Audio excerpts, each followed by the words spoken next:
Mention the Korean War today, and most people will look at you with a blank stare. At the time it was fought, just 5 years after World War II ended, everyone recognized it as a world-shaping conflict, a stark confrontation between the forces of democracy and communism. It began on June 25, 1950, when Soviet-backed Communist North Korea crossed the 38th parallel and invaded its U.S.-backed anti-communist South Korean neighbor. Within weeks, the communists had nearly absorbed the entire country. The United States at first was confused over whether it should or even could respond. America had slashed its military budget after the end of World War II and was short both men and equipment. It still had not awakened fully to the expansionist threat of Soviet Russia. The Soviets, buoyed by their own recent development of an atomic bomb and Mao Zedong's communist victory in China, sensed America's lack of resolve and encouraged the North's aggression.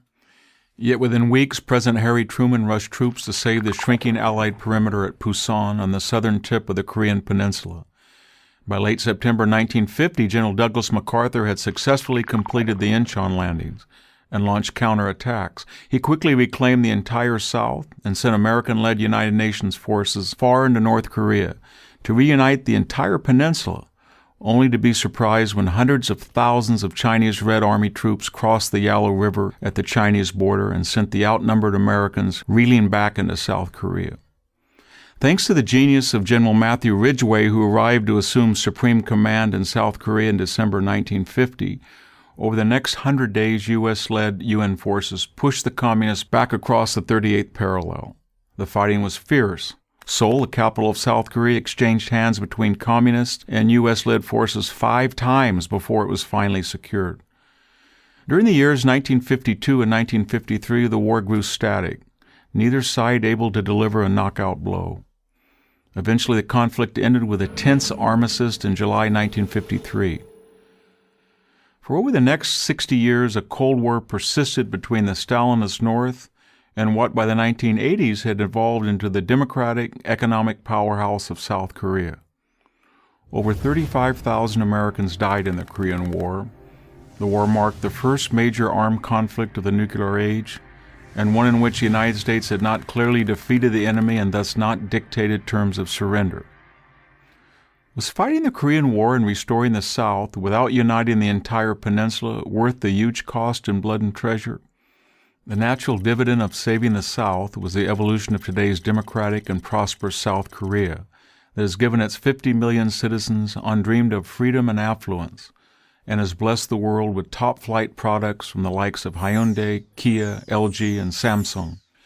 South Korea is a model global citizen and a strong ally of the U.S., and stands in sharp contrast to the communist regime in the North that has starved and murdered millions of its own people and caused untold mischief in the world community. Had it not been for U.S. intervention and support to the South, the current monstrous regime in Pyongyang would now rule all of Korea, ensuring its nuclear-armed dictatorship even greater power and resources. The American effort to save South Korea also sent a message to both Communist China and the Soviet Union that the free world, under U.S. leadership, would no longer tolerate communist military takeovers of free nations. The resulting deterrence policy helped to keep the communist world from attempting similar surprise attacks on Japan, Taiwan, and Western Europe. Finally, the Korean War awakened the United States to the dangers of disarmament and isolationism and led to the bipartisan foreign policy of containment of global communism that in 1989 finally led to the collapse of the Soviet Union and with it victory in the Cold War. The Korean War was an incomplete American victory in its failure to liberate North Korea and unite the peninsula, but a victory nonetheless, and not just from a military perspective, but from a moral one as well. The reason 35,000 Americans died in Korea was to keep at least half the Korean people free. Korea did not have a single material resource that would have benefited America. The Korean War merits more than a blank stare. It deserves to be remembered and studied with pride. I'm Victor Davis Hanson of the Hoover Institution for Prager University. To subscribe to our YouTube channel, click here. To help keep our videos free, donate here.